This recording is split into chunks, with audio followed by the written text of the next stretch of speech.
신명기 18장 1절부터 8절 말씀 마음을 집중하시고 함께 읽어보십니다. 레위 사람 제사장과 레위의 온 지파는 이스라엘 중에 분깃도 없고 기업도 없을지니 그들은 여호와의 화제물과 그 기업을 먹을 것이라. 그들이 그들의 형제 중에서 기업을 가지지 않을 것은 여호와께서 그들의 기업이 되심이니 그들에게 말씀하심 같으니라. 제사장이 백성에게서 받을 몫은 이러하니 곧 그 드리는 제물의 소나 양이나 그 앞다리와 두 볼과 위라. 이것을 제사장에게 줄 것이요 또 내가 처음 거둔 곡식과 포도주와 기름과 내가 처음 깎은 양털을 내가 그에게 줄 것이니 이는 내 하나님 여호와께서 내 모든 지파 중에서 그를 택하여 내시고 그와 그의 자손에게 항상 여호와의 이름으로 서서 섬기게 하셨음이니라.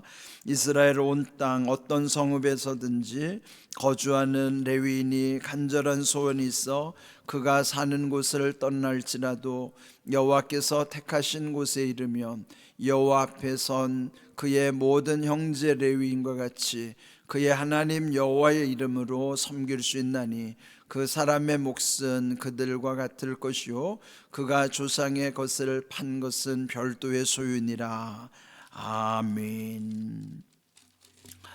신명기라고 하는 그 뜻, 그것은 한문으로 신이라고 하는 것이 전에 말씀드린 것처럼 신신당부할 때 신이에요.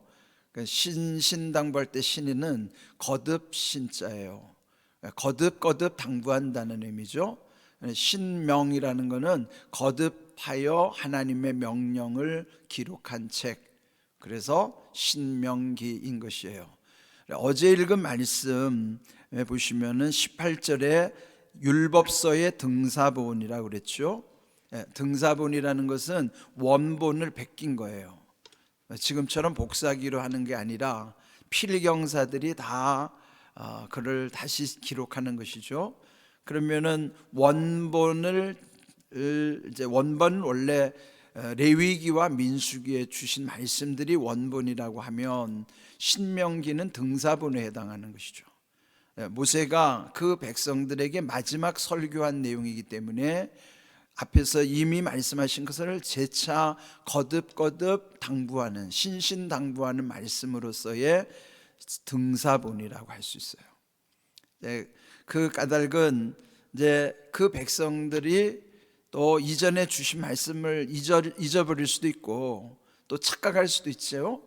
그런데 다시 한번 강조함으로써 그 말씀을 온전히 바르게 분별할 수 있도록 하는 것입니다.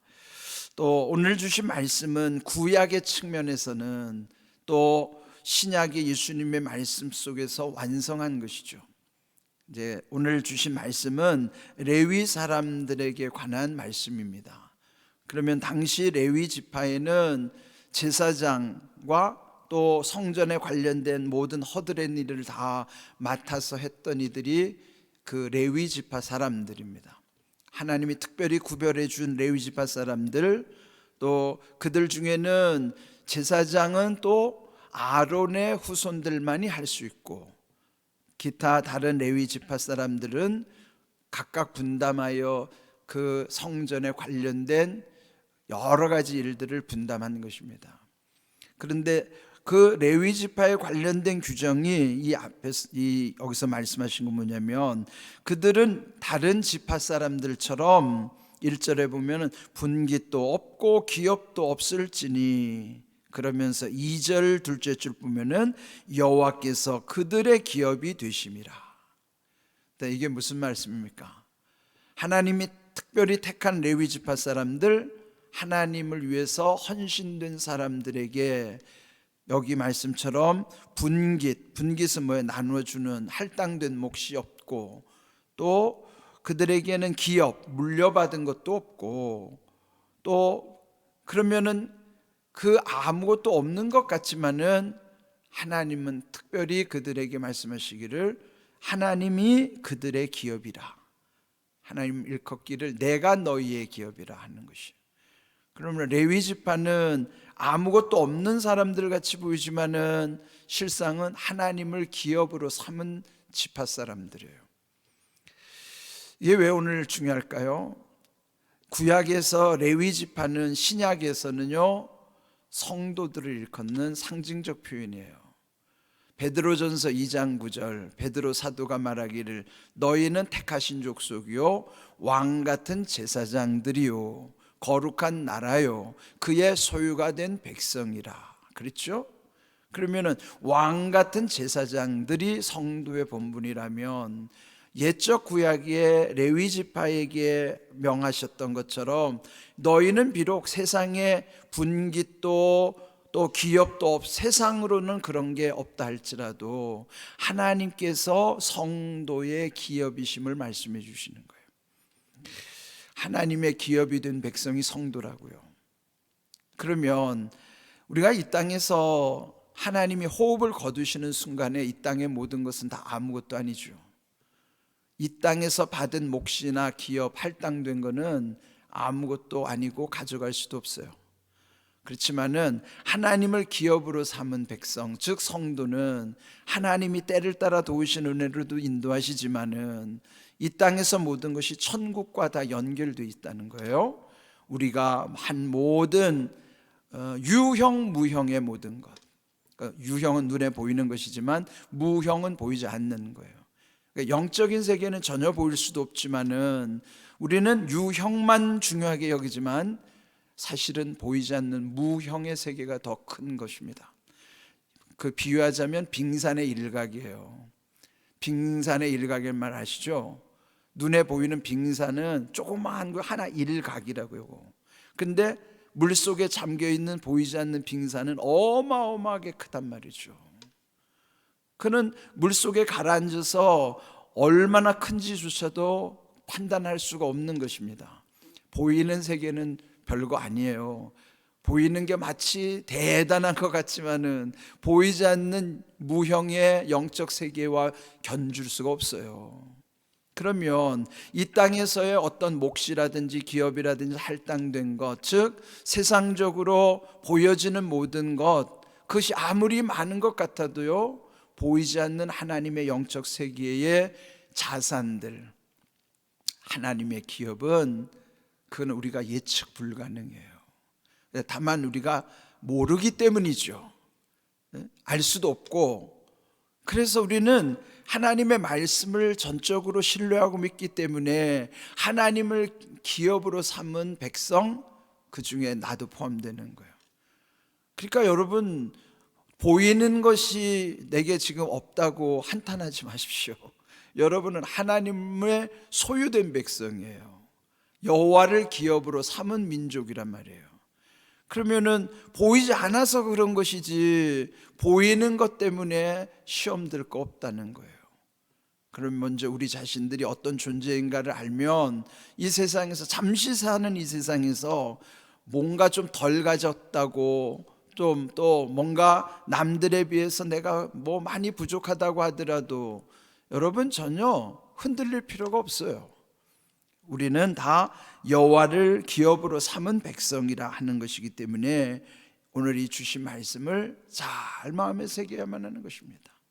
그래서 우리는 보이는 것에 욕심을 두니까 야고보도 그러잖아요. 야고보 사도가 야고보서 1장 15절에 뭐래요? 욕심이 잉태한 즉 죄를 낳고 죄가 장성한 즉 사망을 낳느니라 그래요.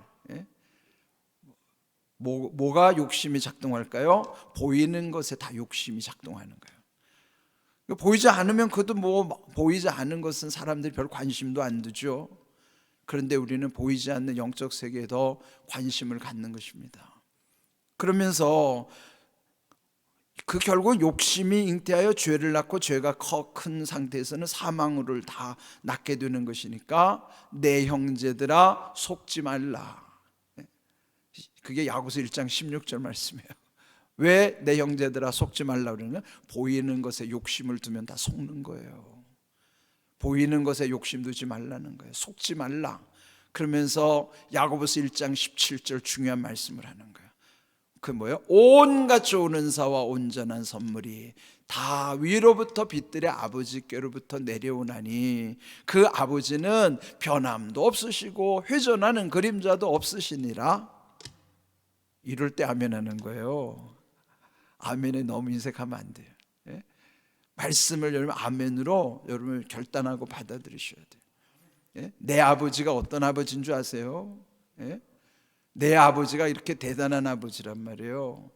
예? 그분은 변함이 없으신 분, 변덕이 없으신 분이에요. 우리는 변덕스럽잖아요. 줬다 빼졌다, 사랑한 것 같다가 증오한 것 같다가, 예? 되게도 했다가 안 되게도 하고, 우리는 변덕스러운 존재란 말이에요. 근데 우리의 아버지 하나님은 변함이 없으신 분이에요. 변덕이 없으신 분이에요. 예? 회전하는 그림자도 없으시다는 건 뭐예요? 완전하시다는 것이죠. 하나님 아버지는 완전하신 하나님이기 때문에 우리에게 주시는 온갖 보이는 것 보이지 않는 것 유형 무형의 하나님의 은혜와 복은 어디로부터 오는가? 그게 온전한 선물이란 말이에요. 온갖 좋은 은사와 온전한 선물이 다 위로부터 임하는 것입니다. 땅에서 구하지 마세요. 위로부터 주시는 하나님의 은혜를 우리는 날마다 구하는 거예요. 그러면서 여러분의 믿음과 말씀이 결부될 때 거기에 여러분의 삶의 말씀의 유익이 나타나는 거예요. 계속 강조하잖아요. 그러니까 여러분 말씀을 여러분이 깨달을 때마다 그 말씀 붙잡으셔야 된다고요. 그래서 오늘 주신 말씀 속에도 보면 여기 그 또 하나 2절 끝에 보면은 여호와께서 그들의 기업이 되심이니 그들에게 말씀하심 같으니라. 여기에 그들에게 이미 말씀하신 것이 원본이에요. 그 원본이 어디 있는가 하면 민수기 18장 19절 원본에 있는 말씀을 다시 등사본에 여기 신명기에 다시 강조하는 거란 말이에요. 그러면 민수기 18장 19절 말씀이 뭐냐면 그들에게 이미 말씀하신 언약을 일컬어서 영원한 소금 언약이라고 말씀하고 계세요. 영원한 소금 언약. 소금이 어떤 기능을 하는가 여러분 잘 아시죠? 소금은 부패를 방지할 뿐만 아니라 맛을 내기도 하고 변하지 않는 것이 소금이라. 하나님의 약속을 소금 언약으로 표현해 주신 것은 우리가 소금과 같이, 세상의 소금과 같이 썩지 않게 하는 기능뿐만 아니라 맛을 내는 우리의 사명을 감당하는 것이에요. 여러분 맛내는 소금 어디서 경험합니까? 흔히 이제 설렁탕 집에 가면 그냥 맑은 맹국물이 나오잖아요. 그거는 별로 담백하니까 맛이 안 느껴집니다. 그러면 여러분의 그 간을 맞추느라고 소금을 적당히 넣으면은 그때 설렁탕 맛이 제대로 살아나는 거예요. 그러면 설렁탕의 맛을 내는 것이 소금이라 할지라도 소금이 칭찬받지 않아요. 여러분 다 설렁탕 집에 가서 맛있게 드시고 나서 그 맛을 내는 소금을 칭찬합니까? 아, 그 집 소금 맛 좋네 안 하잖아요. 다 설렁탕 맛있다 그러지 맛은 소금이 냈는데 소금이 칭찬받지 않아요. 우리 성도는 그런 거예요. 어디를 가나 거기에 맛을 내는 역할만 하는 것이지 인정받거나 칭찬받으려고 하지 마세요. 그는 하나님이 아시는 거예요. 근데 자꾸 소금이 되는 우리가 나를 인정 안 해준다고 삐지는 거예요. 교회 안에서도. 그러면 자기가 소금을 역할을 했으면 된 거지. 왜 소금 맛없냐, 소금 맛있느냐고 칭찬 안 해준다 그러면, 아니 여러분 설렁탕 집에 가서 소금 맛있다고 칭찬하고 오는 사람 세상에 어디 있어요? 그거 착각하면 안 된다고요. 우리는 그저 맛을 내는 역할만 하는 것이지 칭찬은 그 옆에 있는 사람들이 들으면 돼요. 그러니까 여러분 이게 우리가 믿음이 없으니까 우리가 소금 역할 하라고 그랬더니 소금 맛 내놓고 자기 안 알아준다고 자기 칭찬 안 해준다고 삐지면 그건 소금 아니잖아요. 그러니까 하나님도 변치 않는 소금 언약을 주신 것처럼 우리도요 가정에서나 교회에서나 사회에서나 무슨 일을 할 때 하나님이 아시면 되고 그저 맛을 내는 역할만 하면 되지, 그거 안 알아준다고. 내가 맛을 냈는데 왜 내 맛낸 소금을, 왜 소금을 칭찬 안 해주냐고. 소금은 칭찬받는 게 아닙니다. 설렁탕이 칭찬받는 거예요. 예? 우리가 서로 그런 역할을 해주는 거예요. 그게 바로 하나님의 자녀들이 하나님을 기업으로 삼는 사람. 왜요? 하나님을 기업으로 삼으면 하나님이 다 주시는 거예요. 하나님이 기억하시고 하나님이 때를 따라 돕는 은혜로 인도하시고 그러는 것이죠. 오늘 주신 말씀은 구약의 레위 지파 사람들에게 주시는 말씀이지만은 오늘 우리를 또 하나님의 거룩한 제사장으로 택해 주신 성도들에게 주시는 약속을 받을 때에 이 말씀 가운데 딱 한 말씀만 기억하면 돼요. 우리가 누구냐? 여호와를 기업으로 삼은 성도예요.